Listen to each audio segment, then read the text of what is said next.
શું કહેતી શું બનાવવાનું કે પાસ્તા પાસ્તા ના બનાવવાનું વળી પાસ્તા પાસ્તા કોઈ ખાવાની વસ્તુ હોય તો આમ હેલ્ધી વસ્તુ બનાવે હેલ્ધી જેનામાં તાકાત આવે છોકરો મોદા ના પડે તો પછી એવું બનાવે મસ્ત બાકી હેલ્ધી તો ખીચડી આવે ખીચડી હેલ્ધી કહેવાય પણ મોદું માણસ હોય ને એ ખીચડી ખાય એટલે આપણા ઘરમાં તો કોઈ અત્યારે હાલ મોદું છે નહીં બરાબર તો આપણે ખીચડી નહીં બનાવવાની ચલો પણ બીજું કોણ બનાવે તારા પાસ્તા નહીં ખાવા તારા છોકરાને પાસ્તા ખાવા એટલે તું બનાવે છે તાણા હા તે બાપડા છોકરા ખૂબ દાળો ખાવા માંગતા હોય તો રોજ રોજ થોડો બનાવવાનું હોય પણ મને પાસ્તા નહીં ભાવતા હા તો તમારા માટે ખીચડી બનાવી દે ખાજો ખીચડી એકલું પણ હું મોદું નહીં આજ સવારથી થોડું પેટમાં દુખાય છે પણ હું મોદું નહીં હા તે પેટમાં દુખાય એટલે મોદા જ કહેવાય હે હું ખીચડી બનાવી દે દહીં પડ્યું હોય દહીં ખીચડી ખાઈ લેજો બોલ્યા વગર વાત સાચી છે પણ નહીં મારે ખીચડી નહીં ખાવી હું તો ખીચડી બનાવું ના અમે અમારા હું ના છોકરા માટે તો પાસ્તા બનાવીશું તમારે જે ખાવું એ ખાવ તો હે બપોરનું શાક પડ્યું હોય ને રોટલી પડીએ ખાઈ લેજો કયા કલરના પાસ્તા બનાવવાના લાવ લાલ પાસ્તા હોય જોયા કદી પાસ્તા લાલ ઓહો. પાસ્તા હંમેશા ધોળા કલરના જ હોય એટલે પાસ્તા ધોળા પણ અંદર કલર નાખો એટલે લાલ થઈ જાય ટામેટાની ગ્રેવી નાખવાની ડુંગળી નાખવાની એટલે થઈ જાય પાસ્તા લાલ. ધોળા કલરના જ હોય પણ એની અંદર અલગ અલગ કલર કરીને પછી બધા અલગ અલગ કલરના બનાવતા હોય પાસ્તા અને એ કલર જેવું વાપરતા હોય કેમિકલ નકરું પણ એટલે તો આપણે બહાર નહીં ખાવાના આપણે ઘેર બનાવવાના બહાર થોડા જવાનું તમે ઘેર બનાવો પાસ્તા બરાબર એ વાત સાચી તારી બરાબર પણ પાસ્તા તો તમે બહારથી લાવવાના કે નહીં લાવવાના અરે એવા કલર વાળા નહીં લાવવાના કલર બહારથી લાવવાના કે નહીં લાવવાના ના સાદા જ હોય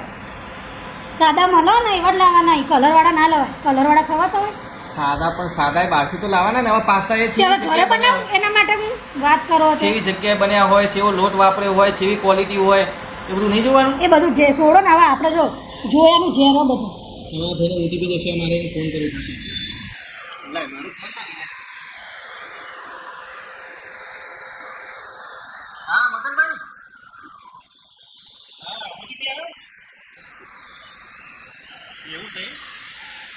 હા તો પછી વાત કરો હેડો વધુ એ હારું હમણાં થોડી વાર રહીને ફોન કરું પછી આવજો હો ઓટીપી એ હા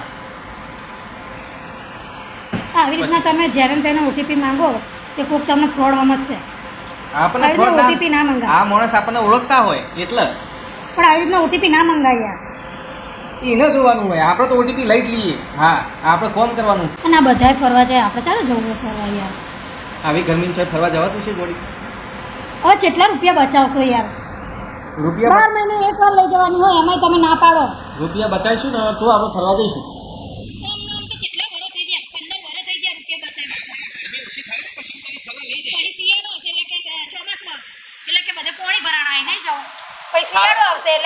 આવી ઠંડીમાં તો જવાતું હોય છોકરા બીમાર પડે તો જવાનું ચાલે અમારે ના જ પાડી દે બસ જ્યારે હોય ત્યાં સમય આવશે જઈશું આપણે સારંગપુર જવું હોય નહીં જાઉં માઉન્ટ આબુ જવું હોય મેં તો બહારની ટૂર જોઉં અંબાજી જવું હોય આવી ગરમી ના જાઉં. ઉજ્જૈન જવું હોય મહાકાલેશ્વર ઠંડા પ્રદેશમાં લઈ જાઉં યાર ઠંડા પ્રદેશમાં જવું ઠંડામાં આ બહાર છે ગરમી લાગે હા તો એક આપણે કામ કર આપણે જો હવે 6 વાગવા આવ્યા બરાબર હવે 7 વાગશે એટલે આપણે દુકાન વધારીને આપણે ઘેર જઈશું બરાબર ઘેર જઈને તું જે તારે ખાવાનું બનાવજે બરાબર બનાવીને પછી આપણે ખાવા બેસીશું બરાબર પછી આપણે એસી ચાલુ કરીશું તો એ જે પ્રદેશ છે ને એ ઠંડો પ્રદેશ જ છે બરાબર મજા આવશે એ room ઠંડા જે બેઠા બેઠા ખાવાનું આપણે તે એવા ઠંડા રૂમમાં કોઈ ના મજા આવે તો બહાર જઈએ ઠંડુ હોય એ જ મજા આવે એવો જ છે એ પ્રદેશ છે કે જો ઠંડુ હોય શિમલા કાશ્મીર મનાલી એ બીજું જવું આવે નૈનીતાલ નૈનીતાલ નૈનીતાલ એ બધા નાનો તાલ આવે મોટું તાલ આવતો નહીં લેકન ના જવાય એમે આપણે જો તાલ આવી વાત સાચી તાલ આવતા નહીં સારું પણ આપણે એકવાર શિમલા જતા ખબર 2000 લગભગ 22 જતા ફરીથી જવું મને તો મજા આવે 22 નહીં પણ 2024 ગયા હતા 2 વર્ષ પહેલાં ગયા મજા આવી ગઈ શિમલા એ શિમલા એમ એવું થાય કે હજુ 2 દાડા રહીએ એવું થતું હતું વાત આપણે સાચી. વહેલા આવી ગયા ને શિમલા એક એવી વસ્તુ હોય ને કે ત્યાં આગળ તમે જો ને તો તમને ઈચ્છા થઈ જાય ત્યાં આગળ રહેવાની એનું વાતાવરણ એનું એટમોસ્ફિયર એટલું મસ્ત એટલું હોય મસ્ત ને હોય ને સાચી વાત છે. આપણને છોડવાની ઈચ્છા જ ના થાય એ જગ્યા છોડવાની ઈચ્છા જ ના થાય એવું મસ્ત વાતાવરણ હોય તે આપણે અહીંયા એવું કરી દો ને વાતાવરણ એવું એકાદ પહાડ ખેંચીને આટલે લાવી દો એ નરેન્દ્ર મોદીજી મેં વાત કરી મોટો પહાડ બનાવવાનો બરાબર બરફનો કઈ અહીંયા ઠંડો ઠંડો પવન આવશે નહીં આપણે પહાડ બરફનો ના બનાવાય લે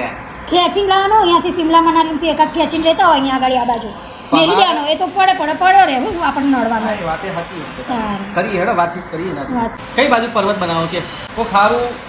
મેદાન હોય ને એ કારણ આપણે પહાડ લાઈન મૂકી દઈએ બરાબર હા. પણ પહાડ લાઈન મૂકીશું બરાબર પણ એના ઉપર જે બરફ જોમ્યો છે એ ચાલશે છેલ્લા દાડા આ ગરમી કેટલી બધી છે બરફ તો ઓગળી જવાનો પછી આખો શિયાળો હેડે એટલો મોટો બરફ કેટલો આખો મોટો પહાડ આવે પણ એ બરફ ઓગળતા આપણે શિયાળો આ ચોમાસું આવી જાય પણ એ બરફ ઓગળે તો બધે પોણી થઈ જાય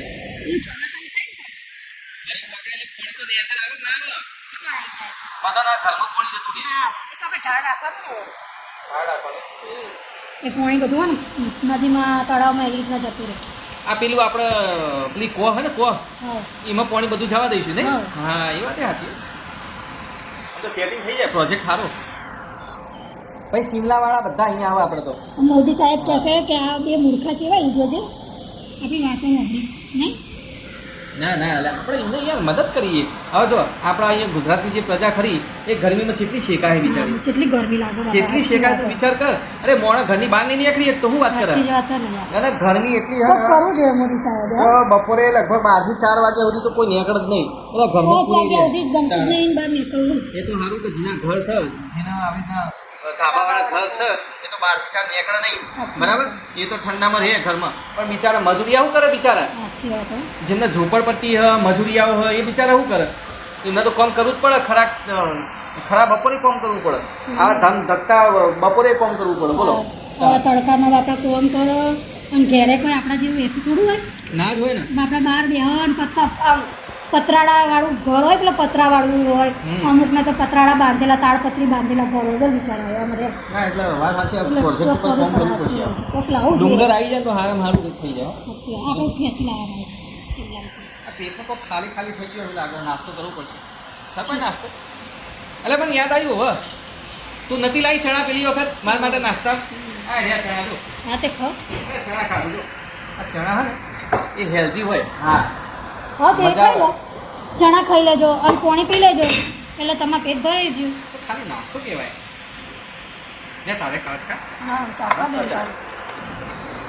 ચણા હે ને એ શરીર માટે બહુ સારા એમાં બે ફાયદા થાય ચણા ખાવાની પહેલો ફાયદો એ ઘોડા જેવા થઈ જાવ તમે ઘોડા તો ઠીક છે પણ પહેલો ફાયદો મોટામાં મોટો એ કે તમને શક્તિ આવે બરાબર અને બીજો મોટામાં મોટો ફાયદો એ કે તમને આડઅસર ના કરે ગમે તાણા ગમે તે સમયે